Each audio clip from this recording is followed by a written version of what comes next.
आंतरराष्ट्रीय योग दिनानिमित्त किड्स लर्निंग स्कूल भेंडी येथे विद्यार्थ्यांसाठी प्रश्नमंजुषा स्पर्धा संपन्न। शनिवार दिनांक 21 जून रोजी आंतरराष्ट्रीय योग दिनाच्या निमित्ताने जिल्हा क्रीडा अधिकारी नाशिक, जय योगेश्वर बहुउद्देशीय सहकारी संस्था आणि किड्स लर्निंग स्कूल यांच्या संयुक्त विद्यमाने किड्स लर्निंग स्कूल भेंडी तालुका कळवण जिल्हा नाशिक या स्कूलमधील विद्यार्थ्यांसाठी प्रश्नमंजुषा स्पर्धा आयोजित करण्यात आली। या स्पर्धेत सगळ्या विद्यार्थ्यांनी सहभागी होत स्पर्धा परीक्षा दिली।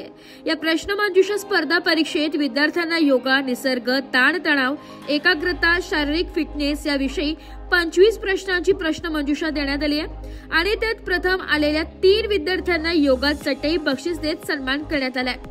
या आंतरराष्ट्रीय योग दिनानिमित्त शरीराला मनाला योगाची असलेली गरज, योगामुळे होणारे फायदे, योगामुळे विद्यार्थ्यांच्या मनावर होणारा परिणाम या सगळ्या गोष्टींची माहिती संस्थेच्या मुख्याध्यापिका सुचिता रौंदळे यांनी दिली आहे। जय योगेश्वर बहुउद्देशीय संस्थेचे संस्थापक विनीतजी मालपुरे यांच्या मार्गदर्शनाखाली सदर कार्यक्रम आयोजित केला असून शाळेच्या मुख्याध्यापिका मनीषा वाघ व कांचन पगार यांनी योगाचे महत्त्व विशद केले। सुरेखा भावरे, हेमांगी ह्याळीज, जयश्री आहेर, संगीता नावरकर यांनी विद्यार्थ्यांना योगा कसा करावा या पद्धतीचे प्रशिक्षण दिले।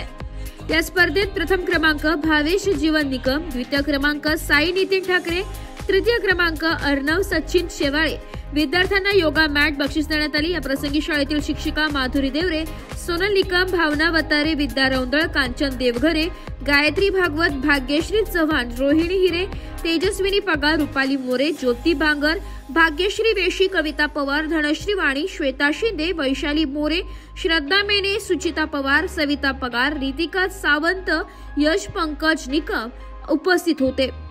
नाशिक लोकशाही न्यूज साठी उपसंपादक बाजीराव नाना खेरनार, नाशिक।